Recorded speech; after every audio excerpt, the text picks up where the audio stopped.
यदि 25% लाभ पर बेची गई वस्तु का मूल्य 15% हानि पर बेची गई वस्तु की तुलना में दुगना है।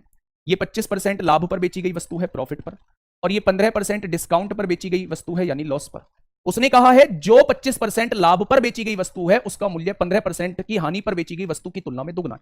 अगर ये 100 पर बेची गई है तो इसका दुगना है, ये जो है वो 200 में खरीदी गई होगी, यानी ये क्रय मूल्य आप लोगों को दिया हुआ है। अब भाई इस क्वेश्चन को सॉल्व करते हैं। पहली वस्तु को 25% लाभ पर, पहली वस्तु को 25% लाभ पर, तो 25% लाभ पर पहली वस्तु को है तो इसका 25% का लाभ हुआ, यानी ये जो वस्तु है ये 225 रुपए में बेची जा रही होगी, हाँ या ना। दूसरी वस्तु को 15% की हानि पर, यानी ये वस्तु जो है वो 85 रुपए में बेची जा रही होगी। क्या ये बात समझ में आ गई? अब क्वेश्चन ने कहा है, क्वेश्चन ने क्या कहा है कि भैया तो दोनों वस्तुओं की लागत मूल्य का योग क्या है। अब दोनों पर लाभ कितने का हुआ है? 35 रुपए का लाभ हुआ। अच्छा, दोनों वस्तुओं को खरीदा कितने में था? तो आप कहेंगे 300 रुपए में। दोनों वस्तुओं को बेचा कितने में है? तो आप कहेंगे 5 और 5 10 को 0 हासिल 1, 8 2 10 11 को 1 हासिल 1, 310 रुपए में बेचा है। यानी कि 300 रुपए का खरीदा था, 310 रुपए का बेचा है, तो क्या मेरे हिसाब से 10 रुपए का फायदा हो रहा होगा।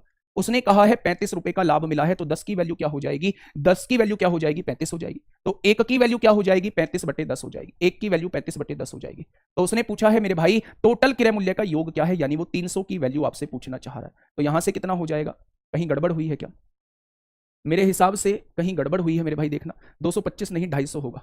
अच्छा, यहाँ 250 हो जाएगा मेरे भाई, ये 250 होगा। 25% का लाभ है तो ये 250 हो जाएगा, 250 हो जाएगा।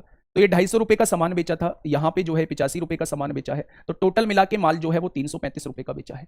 अगर मैं कहूं कि टोटल माल खरीदा 300 रुपए का था, बेचा 335 का है, तो फायदा कितने का हो जाएगा? 35 का, और उसने भी फायदा 35 का ही दिया है। यानी इस वाली वस्तु का मूल्य 200 होगा, इस वाली वस्तु का मूल्य 100 होगा। उसने दोनों का क्रय मूल्य आपसे पूछा है, तो दोनों के क्रय मूल्य का योग 300 हो जाएगा।